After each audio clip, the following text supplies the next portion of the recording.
And we are back with episode 6 of Circuit Spotlight. For those who are new to the series, this is a course which has plenty of fans in Forza's history. It's a circuit which, for me, I would put kind of like middle ground. And I know that's sacrilegious to say for many OG Forza fans, but for me, I never loved it quite as much as other people, but I can definitely see why they did love it. And it's definitely a track which demands your attention, that's for sure. It has kind of a nuclear mushroom cloud sort of shape to it, with the oval track on top and then the other circuit hanging off the bottom. The clubman style course, and it actually has 10 different variations of this course, and there are very few circuits aside from, I guess, maybe the benchmark test courses, which have so much variation in the type of racing that you can do there within Forza. We'll get to that in a second though, because to me the craziest thing about this course, which is of course Sedona Raceway Park, not Sonoma, that is one of my absolute favourites, or as we usually call it, Infineon. Sedona Raceway is a fictional course. It is, as far as I know, unique to Forza, unless somebody's maybe modded it into another game. Fictionally based in Arizona. It is a very visually appealing looking track. It has a very small oval circuit, and that is of course a couple of the variations therein, of those 10 different variations which it has, but the full course is the one which typically most of us have probably spent the most time on,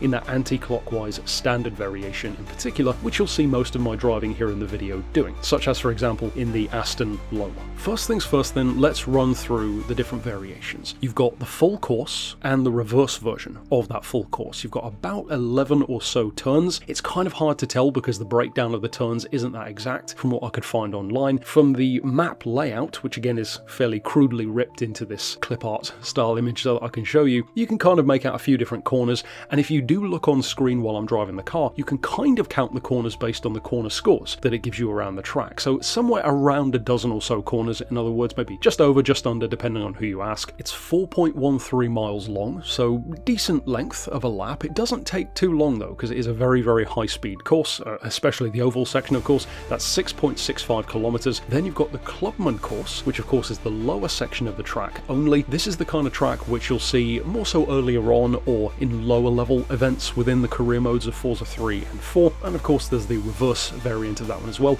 I must admit, I don't recall in career mode or online doing very many races on the reverse variation. Incidentally, you're looking at about 7 or so corners on this shorter variation. It's just over 2 miles, 2.02 or 3.25 kilometers. Then of course we get to the higher speed stuff, the Speedway Oval. It is a very, very small oval track, not just in terms of length, but also the width of the road makes it a bit more challenging, especially in top tier racing machines. It's 1.51 miles, so it really is a super brief, super quick lap, even in a relatively normal car, 2.43 kilometers long. And of course you've got basically 4 corners broken down there, 2 primary curves really, but kind of broken down into 4, at least again if you look at the in-game map. And then, and this is quite cool because this was some of the earliest example of this in Forza, you've got the drag strip. And of course a fun little bit of trivia for the drag variations is if you look around where you actually do the drag racing, it's the start-finish line for the club course. So it's all within this one very self-contained little world. The oval course, the club course, the full course, and the drag course all using the same kind of roads. And although what I just said might sound obvious, well of course you'd use the same roads, well some circuits which have these variations actually don't do that. For example, if you consider Motegi, the Motegi Superspeedway is a totally different section of the track to Motegi Road Course. So it's not always the case that you'll use the same roads for each variation. So the fact that this track really does make use of all of those roads is pretty fun. And incidentally, speaking of those drag courses, you've got the 1/8 of a mile, the 1/4 of a mile, the half mile, and of course the full mile. For me, I always preferred the full mile because it's just more fun. It's like a 10-second quarter mile and it takes you way longer than that just to load up the race and get everyone in there. So the drag racing, I must admit, for me wasn't one of my favourite things, mostly because of loading times in the menus, but it was definitely a fan favourite, I remember, for many people at the time in Forza 3 and Forza 4. In terms of the course's history, there doesn't really seem to be too much chatter online as far as what inspired it or similarities. There are 1 or 2 tracks which have some similar concepts or shapes. I believe there is a Virginia race course which has kind of a similar variation, and of course in concept it is, as I said, fairly similar to the idea with Motegi of having a road course and a speedway put together. Beyond that, there's really not much else which makes this like another course. And even though this was never one of my absolute favourite circuits, I actually would kind of love to see this updated into the current times of Forza. If you imagine racing here, for example, in pitch black night racing for endurance stuff, that would actually be quite cool, because we've only ever really seen this course with one time of day, one kind of lighting. It's always that kind of, well, as Gran Turismo used to do with Motegi, that kind of golden hour, dusk